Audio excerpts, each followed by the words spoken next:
Financial accounting वित्तीय लेखांकन के एक chapter dissolution of partnership firm साझेदारी फर्म का विघटन, इसका वीडियो लेक्चर पार्ट 12।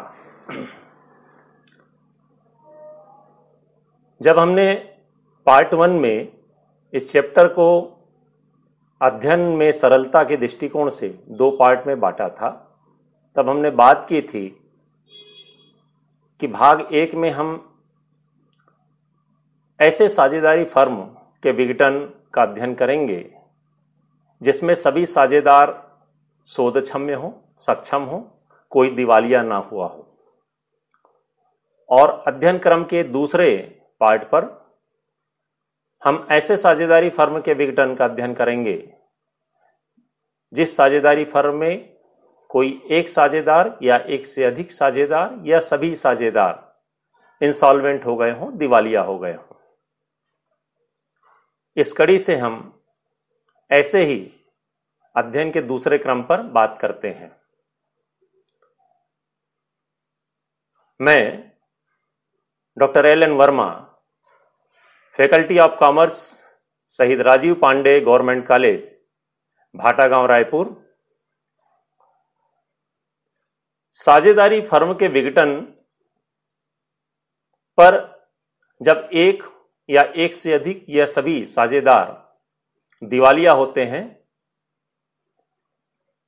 तब लेखा वैसे ही किया जाता है जो हमने 4 क्रम शुरू से देखे हैं, उन्हीं 4 क्रम पर ही बात की जाती है। पहले पार्ट पर, पहले स्टेप में प्रश्न के जो बैलेंस शीट होती है उसके आइटम्स को हम शिफ्ट करते हैं, कुछ को रियलाइजेशन अकाउंट में, पार्टनर्स कैपिटल अकाउंट के बैलेंस को पार्टनर्स कैपिटल अकाउंट में, अगर पार्टनर्स करेंट अकाउंट का बैलेंस दिया है तो करेंट अकाउंट में, बैंक का बैंक अकाउंट में। और इस प्रकार पहला स्टेप हमारा कंप्लीट होता है। दूसरा स्टेप जहां पर संपत्तियों से वसूली और दायित्वों का व्यय सहित भुगतान वो करते हैं। तीसरा स्टेप वसूली खाता का जो बैलेंस होता है, चाहे प्रॉफिट हो या लॉस हो, उसको हम पार्टनर्स करेंट अकाउंट में या पार्टनर्स कैपिटल अकाउंट में उनके प्रॉफिट शेयरिंग रेशियो में ट्रांसफर करते हैं। चौथे और अंतिम स्टेप में हम पार्टनर्स करेंट अकाउंट अगर है तो उसके बैलेंस को हम कैपिटल अकाउंट में ट्रांसफर करते हैं और फिर कैपिटल अकाउंट का बैलेंस हम कैश या बैंक अकाउंट में ट्रांसफर करते हैं और इस प्रकार फर्म की सभी पुस्तकें बंद हो जाती हैं। वहां पर अगर किसी साझेदार के कैपिटल अकाउंट का डेबिट बैलेंस होता है तो वह साझेदार उस पूंजी की कमी को फर्म में लेकर आता है और इसलिए कोई असंतुष्टि वाली घटना वहां पर नहीं होती है कि साझेदार की पूंजी की कमी है तो वह लेके आ जाता है।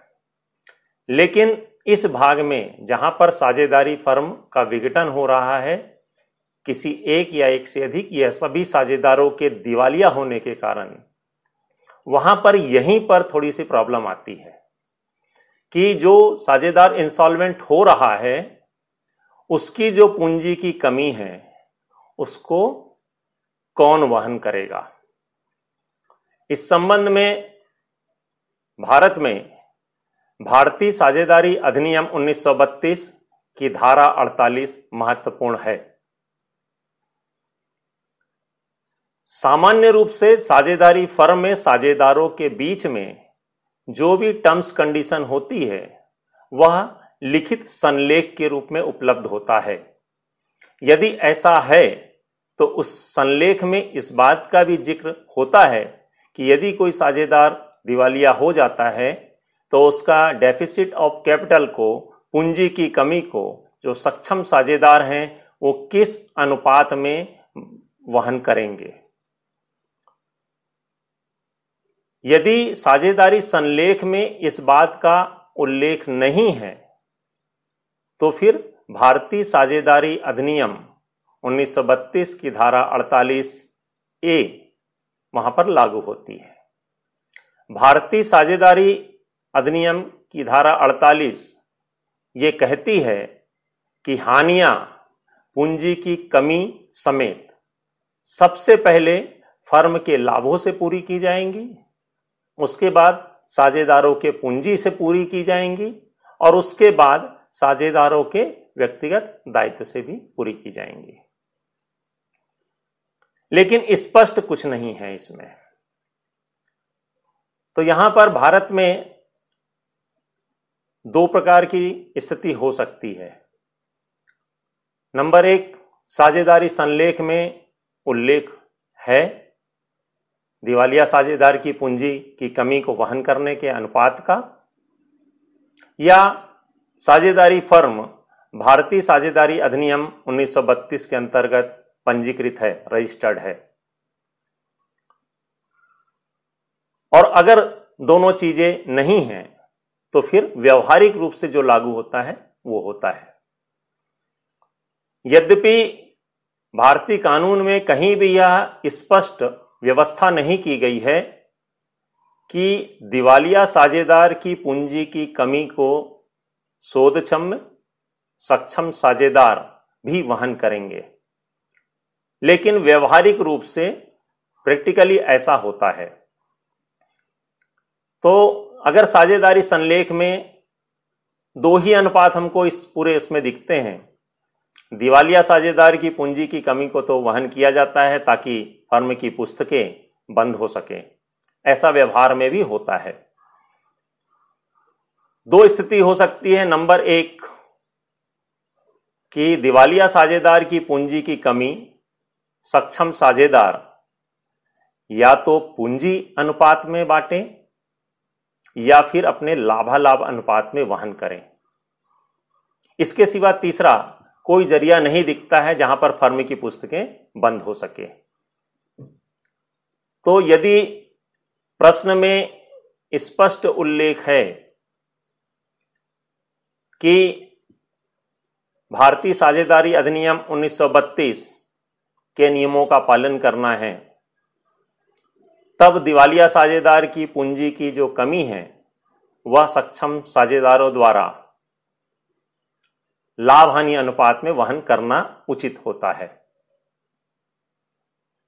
और अगर साझेदारों के बीच ऐसा लिखित संलेख है कि साझेदारी के विघटन पर दिवालिया साझेदार की जो डेफिसिट ऑफ कैपिटल है वह शोधक्षम्य साझेदारों द्वारा पूंजी अनुपात पे वहन की जाएगी, तो पूंजी अनुपात पे वहन करना चाहिए।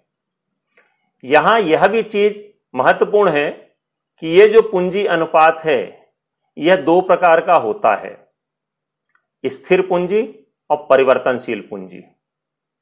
यदि स्थिर पूंजी है तो प्रश्न के बैलेंस शीट में स्थिति विवरण में जो पूंजी दी गई है वह होगी, और ऐसी स्थिति में जितने भी बाकी के ट्रांजैक्शन हैं वो पार्टनर्स करेंट अकाउंट में होते हैं। सामान्य रूप से जिस प्रश्न में पार्टनर्स करेंट अकाउंट है और प्रश्न साइलेंट है पूंजी के मामले में, तो वहां पर हम पूंजी को स्थिर मानकर प्रश्न हल करते हैं। लेकिन यदि परिवर्तनशील पूंजी है तो बैलेंस शीट में दी गई पूंजी उसमें हम जोड़ते हैं सामान्य संचय का जो भाग है साझेदारों का, वो फर्म के लाभ हानि खाते का समायोजित लाभ का हिस्सा, और अगर हानि है तो हानि का हिस्सा। इसमें घटता है आहरण, आहरण पर ब्याज, और जुड़ता है पूंजी पर ब्याज। तो इस प्रकार से जो समायोजित पूंजी आएगी बिना वसूली की हानि को शामिल करते हुए वह परिवर्तनशील पूंजी होती है, और उसका जो अनुपात होता है दिवालिया साझेदार की पूंजी की कमी को उस अनुपात में वहन किया जाता है। तो तीन प्रकार के प्रश्न यहां पर आ जाते हैं। नंबर एक, स्थिर पूंजी आधार पर दिवालिया साझेदार की पूंजी की कमी को सक्षम साझेदारों द्वारा वहन करना। नंबर दो, फर्म के शोधक्षम्य साझेदारों द्वारा परिवर्तनशील पूंजी अनुपात में इंसॉल्वेंट पार्टनर्स के डेफिसिट ऑफ कैपिटल को वहन करना, और नंबर 3 लाभालाभ अनुपात में वहन करना। यदि प्रश्न में कोई भी नियम का उल्लेख नहीं है तो फिर विद्यार्थियों से अनुरोध है कि वे जिस नियम के अनुसार प्रश्न को हल कर रहे हैं उसकी टीप सबसे पहले लिख दें। इसके अलावा दिवालिया साझेदार फर्म के विघटन के संबंध में एक और नियम है, गार्नर बनाम मरे नियम, जिसके संबंध में हम आने वाले वीडियो में बात करेंगे। आज हम केवल स्थिर पूंजी आधार पर, परिवर्तनशील पूंजी आधार पर और लाभालाभ अनुपात में दिवालिया साझेदार की पूंजी की कमी को सक्षम साझेदारों द्वारा वहन करने वाले प्रश्न पर ध्यान देते हैं। हम एक ही प्रश्न के ये तीनों फॉर्मेट पर ध्यान देंगे। ध्यान दीजिएगा कि ये तीनों में से कोई भी पद्धति हो, पहला स्टेप जो है वह वैसा ही होगा जैसा हम अभी तक करते रहे हैं, दूसरा स्टेप भी एज इट इज वैसे ही होगा, तीसरा स्टेप भी एज इट इज वैसे ही होगा। परिवर्तन होगा तो केवल आखिरी स्टेप के आखिरी भाग में, जहां पर साझेदारों के पूंजी खाते का बैलेंस को हम रोकड़ या बैंक खाते में ट्रांसफर करते हैं। तो चलिए प्रश्न देखते हैं। ये एक सामान्य सा प्रश्न है। एबीसी का 31 दिसंबर 2019 का एक बैलेंस शीट दिया है। इस बैलेंस शीट के एसेट साइड में है बैंक, स्टॉक, मशीन, डेटर्स, प्राप्य पत्र और सी का पूंजी लेखा, और लायबिलिटीज साइड में है क्रेडिटर्स, रिजर्व फंड, ए और बी का पूंजी लेखा। बैलेंस शीट का टोटल है 37,500। इसके साथ इंफॉर्मेशन है सी दिवालिया हो रहा है, लेकिन उसकी संपत्ति से 1,000 रुपए वसूल हो रहे हैं। फर्म को डिसॉल्व किया जा रहा है। संपत्तियों से वसूली इस प्रकार है, देनदार से 3,750, प्राप्य पत्र से 3,500, स्कंद 8,000, मशीन 7,000। ये 4 संपत्तियों से 4 अमाउंट की वसूली हो रही है। समापन व्यय है 1,250 रुपए। आपको प्रश्न में कहा जा रहा है prepare necessary account capital R fixed और जब परिवर्तनशील हो, मतलब यहां पर कहा जा रहा है स्थिर पूंजी और परिवर्तनशील पूंजी। तो पहले इसी आधार पर हम प्रश्न को हल करते हैं। तो पहला स्टेप हमारा वही रहेगा, बैलेंस शीट के आइटम को विभिन्न खातों में शिफ्ट करना ताकि बैलेंस शीट खाली हो जाए। तो बैलेंस शीट के बैंक साइड को देखते हैं। तो बैंक अकाउंट का जो बैलेंस है बैंक खाते में हमने ट्रांसफर किया। स्टॉक, मशीन, देनदार और प्राप्य पत्र को वसूली खाते के विकलन में हमने ट्रांसफर किया। सी के पूंजी खाते के बैलेंस को सी के पूंजी खाते के डेबिट में ट्रांसफर किया। ये पूरे आइटम डेबिट में गए हैं क्योंकि एसेट्स हैं। इस प्रकार बैलेंस शीट का एसेट साइड पूरा शिफ्ट हो गया है। लायबिलिटी साइड में आए तो क्रेडिटर्स 10,000 का है जो कि रियलाइजेशन अकाउंट के क्रेडिट में हमने ट्रांसफर किया। बचता है रिजर्व फंड और पार्टनर्स कैपिटल अकाउंट। तो पार्टनर्स कैपिटल अकाउंट का बैलेंस पार्टनर्स कैपिटल अकाउंट में हमने डाला और रिजर्व फंड को पार्टनर्स करेंट अकाउंट में डाला। कारण यह है कि यहां पर पूंजी स्थिर मानकर हम प्रश्न हल कर रहे हैं और हम जानते हैं कि जब पूंजी स्थिर होगी तो जितने भी ट्रांजैक्शन होंगे वो साझेदारों के चालू खाते में होंगे। तो यहां पर बैलेंस शीट आपकी पूरी की पूरी शिफ्ट हो गई है। यहां पर पहला स्टेप भी आपका समाप्त होता है। दूसरे स्टेप में आते हैं, संपत्तियों से वसूली करते हैं और दायित्वों का व्यय सहित भुगतान करते हैं। तो देनदार, प्राप्य पत्र, स्टॉक और मशीन, ये 4 संपत्तियों से इस अमाउंट के साथ वसूली हो रही है। तो ये रियलाइजेशन अकाउंट के क्रेडिट में बैंक अकाउंट आ गया है। देनदार 3,750, प्राप्य पत्र 3,500, stock 8,000 and machine 7,000, total 22,250। Realisation के क्रेडिट में बैंक अकाउंट है, तो बैंक अकाउंट के डेबिट में इसका प्रभाव पड़ेगा रियलाइजेशन अकाउंट, वो पूरे अमाउंट के साथ टोटल 22,250। दायित्व का भुगतान के लिए कुछ नहीं कहा गया है, तो हम बुक वैल्यू का भुगतान करते हैं और उसके साथ समापन व्यय 1,250 का। एक्सटर्नल लायबिलिटी क्रेडिटर्स है 10,000, उसका पेमेंट कर रहे हैं रियलाइजेशन के डेबिट में बैंक अकाउंट के थ्रू, तो क्रेडिटर्स 10,000, लिक्विडेशन एक्सपेंसेस है 1,250, टोटल अमाउंट 11,250 का हमने पेमेंट किया। रियलाइजेशन के बैंक डेबिट में बैंक अकाउंट है, तो बैंक अकाउंट के क्रेडिट में रियलाइजेशन अकाउंट आ जाएगा पूरे अमाउंट के साथ। यहां पर आपका दूसरा स्टेप कंप्लीट होता है। फिर तीसरे स्टेप पर आते हैं। रियलाइजेशन अकाउंट के बैलेंस को पार्टनर्स करेंट अकाउंट यहां पर हमने खोला है, उसमें ट्रांसफर करेंगे प्रॉफिट शेयरिंग रेशियो में।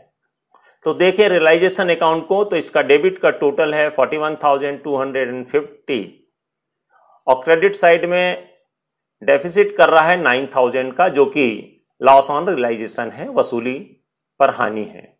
इसको हम लाभालाभ अनुपात में साझेदारों के चालू खाते में ट्रांसफर करते हैं। चूंकि प्रश्न में पार्टनर्स के बीच में उनके प्रॉफिट शेयरिंग रेशियो का उल्लेख नहीं है, तो ऐसी स्थिति में हम जानते हैं कि सभी साझेदारों का जो लाभालाभ अनुपात होगा वह समान होगा। तो 9,000 का जो पूंजी की हानि या वसूली की हानि है वह हम तीनों साझेदारों में बराबर बांटते हैं और उसको करेंट चालू खाते को प्रभावित करते हैं। रियलाइजेशन अकाउंट यहां पर बंद हो रहा है, तीसरा स्टेप आपका कंप्लीट हो रहा है। रियलाइजेशन के क्रेडिट में साझेदारों का चालू खाता है, तो इसका प्रभाव पड़ेगा साझेदारों के चालू खाता के डेबिट में वसूली खाता। अब चौथा स्टेप, अभी तक हम वैसे ही चल रहे हैं जैसे पहले चलते थे, पहले अध्ययन क्रम के पहले स्टेप पर चल रहे थे। चौथे स्टेप में पार्टनर्स करेंट अकाउंट का जो बैलेंस है वो पार्टनर्स कैपिटल अकाउंट में हम ट्रांसफर करते हैं। तो देखें तो तीनों पार्टनर्स का डेबिट में है करेंट अकाउंट का रियलाइजेशन अकाउंट 3,000 से, और क्रेडिट में है रिजर्व फंड का शेयर 2,500 से। और इस प्रकार डेबिट बैलेंस 500, 500 एंड 500 निकल रहा है, जो पार्टनर्स कैपिटल अकाउंट में हम ट्रांसफर करते हैं। तो पार्टनर्स करेंट अकाउंट यहां पर बंद हो जा रहा है। चौथे स्टेप का पहला पार्ट आपका यहां पे कंप्लीट हो रहा है। पार्टनर्स करेंट अकाउंट के क्रेडिट में पार्टनर्स कैपिटल अकाउंट है, तो इसका प्रभाव पड़ेगा पार्टनर्स कैपिटल अकाउंट के डेबिट में पार्टनर्स करेंट अकाउंट। यहां तक कोई भी पद्धति है सब बराबर चल रहा है। अब आते हैं कैपिटल अकाउंट के बैलेंस को जो हम बैंक खाते में ट्रांसफर करते हैं आखिरी स्टेप पर, उसके पहले दिवालिया साझेदार की पूंजी की कमी निकाली जाएगी। तो यहां पर देखिए प्रश्न में तो सी दिवालिया हो रहा है और उसकी संपत्ति से 1,000 रुपए वसूल हो रहे हैं। तो पहले हम सी से 1,000 रुपए वसूल करते हैं, तो सी के पूंजी खाते के क्रेडिट में बैंक अकाउंट आ जाएगा 1,000 और इसका प्रभाव पड़ेगा बैंक अकाउंट के डेबिट में सीज कैपिटल अकाउंट 1,000। अब सी का देखें तो क्रेडिट साइड का टोटल है इसका 1,000 और डेबिट साइड का टोटल है 5,000। इसका मतलब है कि इसका डेबिट बैलेंस आ रहा है 4,000 का। यह साझेदार दिवालिया हो गया है। तो इसकी पूंजी की कमी को सक्षम साझेदार इस प्रश्न में ए और बी हैं, वो वहन करेंगे। स्थिर पूंजी है, इसलिए बैलेंस शीट में दी गई पूंजी 12,500 ए का और 7,500 बी का, इस अनुपात में बैलेंस शीट में जो कैपिटल दी है उस अनुपात में, मतलब स्थिर पूंजी अनुपात, जो कि 12,500 और 7,500 है। दूसरे शब्दों में 5:3 में वहन करेंगे सी की 4,000 की पूंजी की कमी को। तो सी के क्रेडिट में ए वहन कर रहा है 5/8 भाग 2,500 का, और बी वहन कर रहा है सी के पूंजी की कमी 4,000 का 3/8 भाग 1,500। यहां पर सी का पूंजी खाता बंद हो गया। सी के पूंजी खाते के क्रेडिट में ए और बी का कैपिटल अकाउंट है, तो इसका प्रभाव पड़ेगा ए और बी के कैपिटल अकाउंट के डेबिट में सी का पूंजी खाता। ये 2500 एंड 1500। सी का कैपिटल अकाउंट क्लोज हो चुका है। ए और बी का कैपिटल अकाउंट देखें तो ए का कैपिटल अकाउंट का क्रेडिट टोटल है 12,500 और डेबिट में डेफिसिट कर रहा है 9,500 का। जो कमी हो रही है उसको हम बैंक खाते में ट्रांसफर करेंगे। इसी प्रकार बी का देखें तो बी के पूंजी खाता के क्रेडिट का टोटल है 7,500 और डेबिट साइड में कमी हो रही है 5,500, इसको भी हम बैंक खाते में ट्रांसफर करेंगे और इस प्रकार ए और बी का पूंजी खाता यहां पर बंद हो जाएगा। ए और बी के कैपिटल अकाउंट के डेबिट में बैंक अकाउंट है 9,500 for A and 5,500 for B. इसका दूसरा प्रभाव पड़ेगा बैंक खाता, उसके क्रेडिट में A's capital account 9,500 and B's capital account 5,500। और यहां पर हम देखते हैं कि आखिरी में बैंक अकाउंट का दोनों साइड का डेबिट और क्रेडिट दोनों साइड का टोटल भी बराबर आता है और यह अकाउंट क्लोज हो जाता है। यह था स्थिर पूंजी। अगर हम परिवर्तनशील पूंजी की बात करें इसी प्रश्न पे, तो आपका पहला स्टेप जैसा रहा है वैसे ही होगा कि बैलेंस शीट के पूरे आइटम को खातों में शिफ्ट करना। दूसरा स्टेप भी वैसे ही होगा, realisation from assets and payment to liability with expenses. तीसरा स्टेप भी वैसे ही होगा, रियलाइजेशन का जो भी बैलेंस आए उसको पार्टनर्स के बीच में उनके प्रॉफिट शेयरिंग रेशियो में ट्रांसफर करना। तो यहां पर रियलाइजेशन अकाउंट में कोई चेंजेस नहीं है, वैसा ही है। कैपिटल अकाउंट यहां पर बनेगा क्योंकि परिवर्तनशील पूंजी है तो करंट अकाउंट हम नहीं खोलेंगे। ये है बैलेंस शीट का कैपिटल का बैलेंस, ए का 12,500, बी का 7,500 और सी का डेबिट है 4,500। सामान्य संचय को हमने बराबर अनुपात में बांटा था, वो आ गया है यहां पर 2,500 हर पार्टनर्स के शेयर में। रियलाइजेशन का लॉस आ गया है 3,000, 3,000, 3,000 और सी से जो वसूली हुई है आखिरी में उसकी निजी संपत्ति से 1,000 वो भी। तो यहां तक कोई परिवर्तनशील पूंजी और स्थिर पूंजी में नहीं हुआ है। परिवर्तन होगा तो सी के जो पूंजी की कमी है उसको वहन करने में। वहां पर स्थिर पूंजी था तो हमने बैलेंस शीट में दी गई पूंजी अनुपात 12,500 अनुपात 7,500 या 5:3 में साझेदार सी के 4,000 की पूंजी को ए और बी को वहन करवाया था। जब परिवर्तनशील पूंजी होगी तो परिवर्तनशील पूंजी में यहां पर बैलेंस शीट के पूंजी का जो बैलेंस है उसमें शेयर ऑफ जनरल रिजर्व जुड़ जाएगा। तो 12,500 बैलेंस शीट की पूंजी है ए की, उसमें 2,500 सामान्य संचय का हिस्सा जुड़ेगा तो 15,000 की पूंजी हो जाएगी इसकी। बी का 7,500 रुपए कैपिटल बैलेंस है, शेयर ऑफ जनरल रिजर्व इसका 2,500 है तो इसका कैपिटल 10,000 हो जाएगा।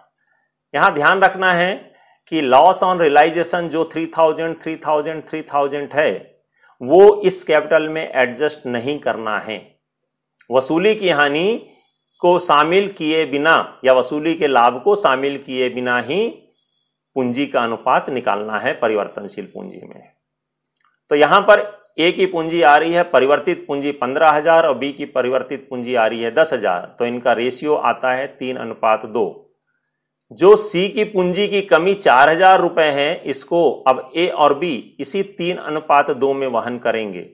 तो ए वहन करेगा 2,400 और बी वहन करेगा 1,600 और सी का पूंजी खाता यहां पर बंद हो जाएगा।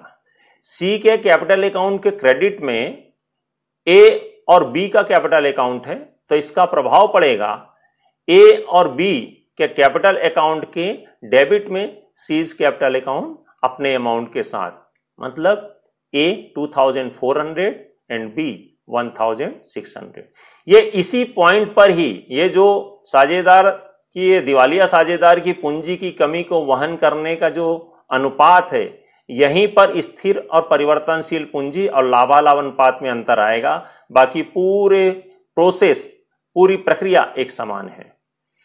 तो चलिए इन्होंने वहन कर लिया, उसकी एंट्री भी हमने कर ली। अब ए और बी का पूंजी खाते को हम क्लोज करते हैं। तो ए का देखते हैं, क्रेडिट साइड का टोटल है 15,000 और डेबिट साइड इसका डेफिसिट कर रहा है 9600, जिसको हम बैंक अकाउंट में ट्रांसफर किए है। बी का क्रेडिट साइड का टोटल 10,000 है, जिस और डेबिट साइड में कमी हो रही है 5,400 की, इसको भी हम बैंक खाते में ट्रांसफर करते हैं।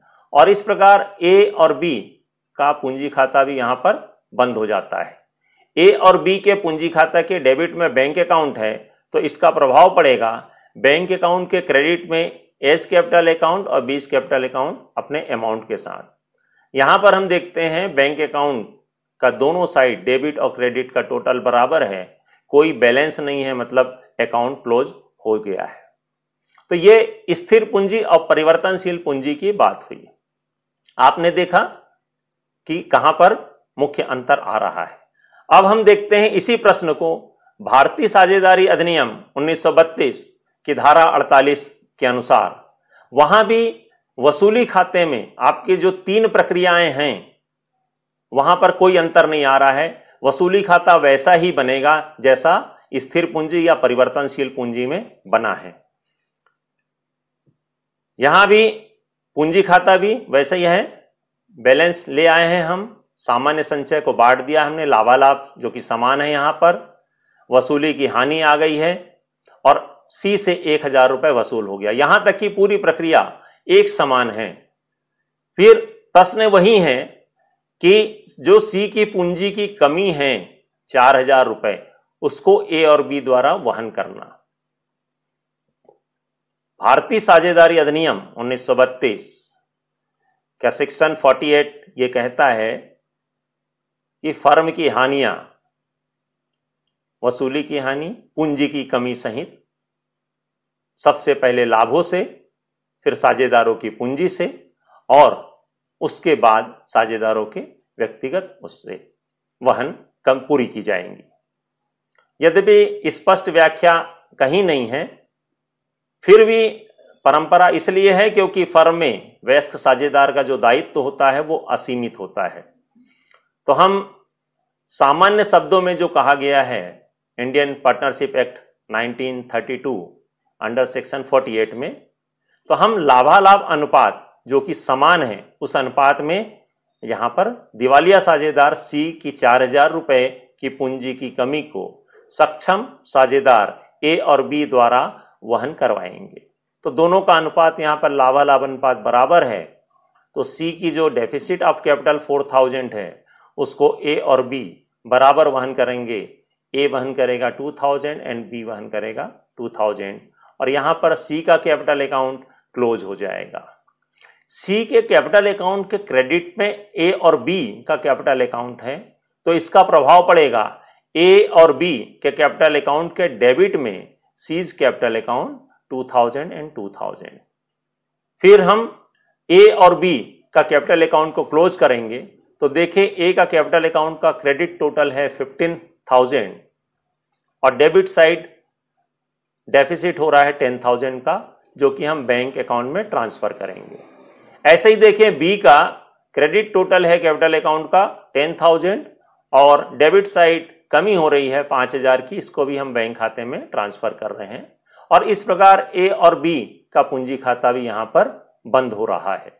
ए और बी के कैपिटल अकाउंट के डेबिट में बैंक अकाउंट है, तो इसका प्रभाव पड़ेगा बैंक अकाउंट के क्रेडिट में ए और बी का कैपिटल अकाउंट। और फिर बैंक अकाउंट को देखते हैं तो यह भी दोनों साइड डेबिट और क्रेडिट का टोटल 26,250 के साथ बराबर है। तो इस प्रकार फर्म की सभी पुस्तकें यहां भी बंद हो गई हैं। आज हमने देखा कि दिवालिया साझेदार की जो पूंजी की कमी होगी, डेबिट बैलेंस होगा कैपिटल अकाउंट का, वह सक्षम साझेदारों द्वारा स्थिर पूंजी, परिवर्तनशील पूंजी और लाभालाभ अनुपात में कैसे वहन किया जाएगा। यदि स्थिर पूंजी में वहन किया जा रहा है तो बैलेंस शीट, प्रश्न के बैलेंस शीट में जो पूंजी दी गई है उस पूंजी के अनुपात में वो वहन करेंगे। यदि परिवर्तनशील पूंजी है तो चिट्ठे में दी गई पूंजी में जुड़ेगा शेयर ऑफ जनरल रिजर्व, लाभ हानि खाते का लाभ का हिस्सा, और अगर हानि है तो वो घटेगी। अगर आहरण है तो वो घटेगा, आहरण पर ब्याज घटेगा, पूंजी पर ब्याज जुड़ेगा। और यदि साझेदारी संलेख में किसी साझेदार को कोई पारिश्रमिक या वेतन देने का है तो वह भी उसमें जुड़ेगा। लेकिन समायोजित पूंजी निकालने के समय किसी भी स्थिति में वसूली की हानि को शामिल नहीं किया जाएगा। पूंजी के बैलेंस में इन प्लस माइनस को समायोजित करने के बाद जो पूंजी आएगी उसी पूंजी के अनुपात में सक्षम साझेदारों द्वारा इंसॉल्वेंट पार्टनर्स की डेफिसिट ऑफ कैपिटल को वहन किया जाएगा। जबकि Indian partnership act 1932 under section 48, भारतीय साझेदारी अधिनियम 1932 की धारा 48 के अनुसार अगर कोट करते हुए हम प्रश्न हल करते हैं तो दिवालिया साझेदार की पूंजी की कमी को शोधक्षम मतलब सक्षम साझेदारों द्वारा अपने प्रॉफिट शेयरिंग रेशियो में वहन किया जाएगा। पूरे स्टेप सेम रहेंगे, केवल दिवालिया साझेदार की जो पूंजी की कमी है उसको जो सक्षम साझेदारों द्वारा वहन किया जाएगा उस राशि में अंतर आएगा, अनुपात में अंतर होने के कारण। और जब उसमें अंतर आएगा तो सक्षम साझेदारों द्वारा फर्म में लाई जा रही राशि या फर्म से ले जाई जा रही राशि में अंतर आएगा। तो प्रभाव पड़ेगा केवल पार्टनर्स कैपिटल अकाउंट और बैंक अकाउंट के अंतिम भुगतान में, बाकी पूरी प्रक्रिया एक समान है। मुझे आशा है कि वीडियो का यह पार्ट आपके लिए लाभदायक होगा। धन्यवाद।